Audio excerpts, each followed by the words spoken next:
Hello, Sunday marks 20 years since the start of Operation Iraqi Freedom, the U.S.-led invasion that toppled Saddam Hussein.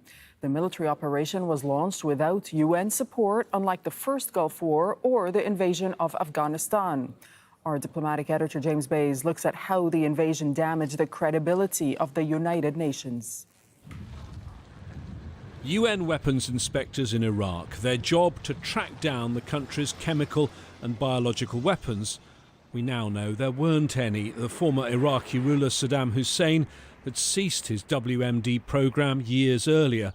But in 2003, US President George Bush, backed by the British Prime Minister Tony Blair, was saying he was hiding a huge stockpile, and they claimed they had the intelligence to prove it.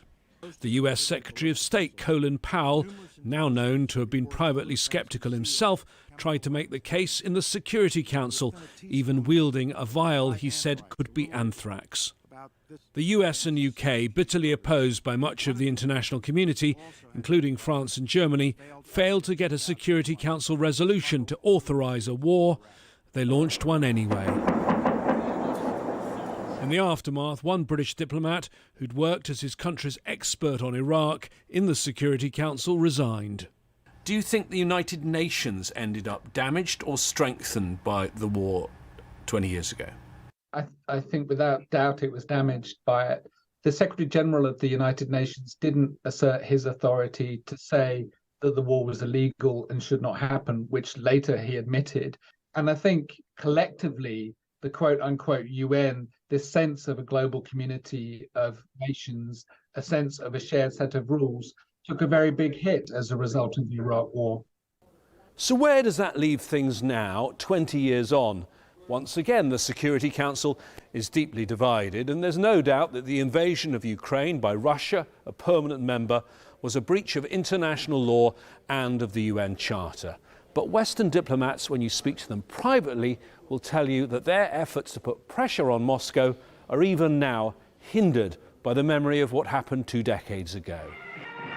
The run-up to the war in Iraq in 2003 was marked by defiance and disinformation, resulting in deep damage to the UN system and the rule of law around the world.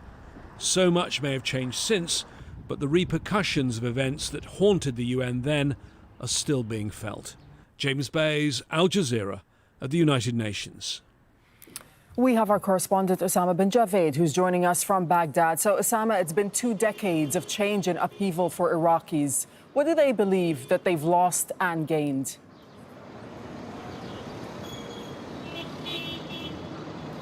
Well, it depends on who you speak to here in the capital, Baghdad. Many people are going about their business as they mark 20 years. There isn't anything to commemorate.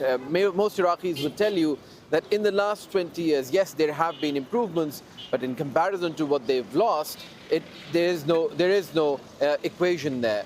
They will tell you that they've lost social security, they've lost the sense of cohesion in their society, and they've lost an Iraq which used to stand on its own feet.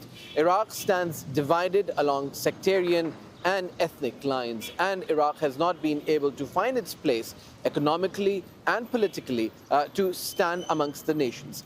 In these last 20 years, Iraqis have faced the worst of wars, which started with the invasion, then there were sectarian wars, and then came ISIL. And only now they've started to recover from what was the mess that was left behind. But we went to the city of Basra in southern Iraq, where we asked people, because that used to be the flashpoint, one of the first pitched battles were fought there, and we asked people there, what do they think of the invasion?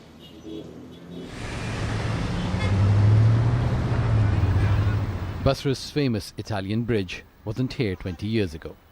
Neither was the main road that leads to Basra's international stadium.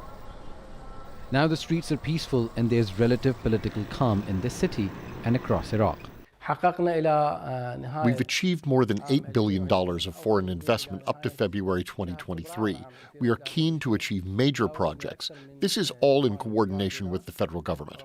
Lots of projects were completed in Basra related to infrastructure, services, commercial and tourism sectors.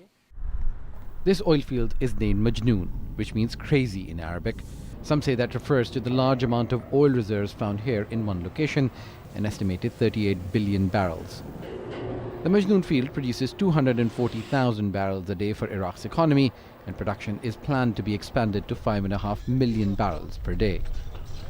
Iraq's government says despite obstacles like corruption, red tape, and an unstable region, investors are lining up. They're mainly interested in the country's abundant deposits of gas.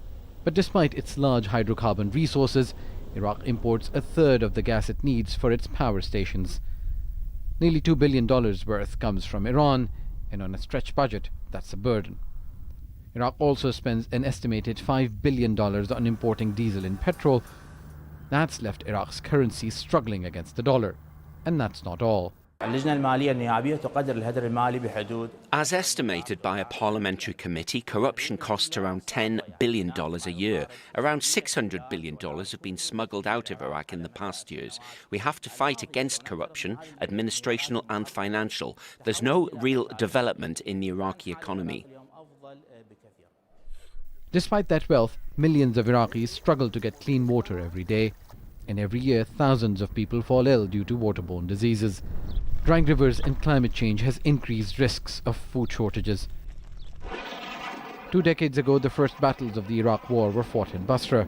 A city of 1 million people was besieged by mainly British forces.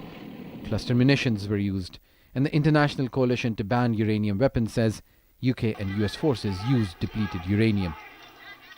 20 years after the invasion, a lot has changed, yet this province continues to remain the backbone for Iraq's oil-based economy. But still, the complaints of the people are a lack of jobs, opportunities, infrastructure, and a lack of attention from the people in power. Sama bin Jawed, Al Jazeera, Basra. Well, 20 years later, a quarter of Iraq's population remains below the poverty line, a number that has increased in the last few years. Iraq's deposits in its foreign reserves have risen to $100 billion, yet on the streets of Baghdad, when you go around, people will tell you that the infrastructure is there from the time of Saddam. Nothing seems to have changed for them, not schools, not hospitals, not basic services. And that is, according to them, what is the legacy of the US-led invasion, which has left Iraq in tatters, and not enough has been done to bring it back on its own feet. Thank you so much. Osama bin Javed reporting from Baghdad.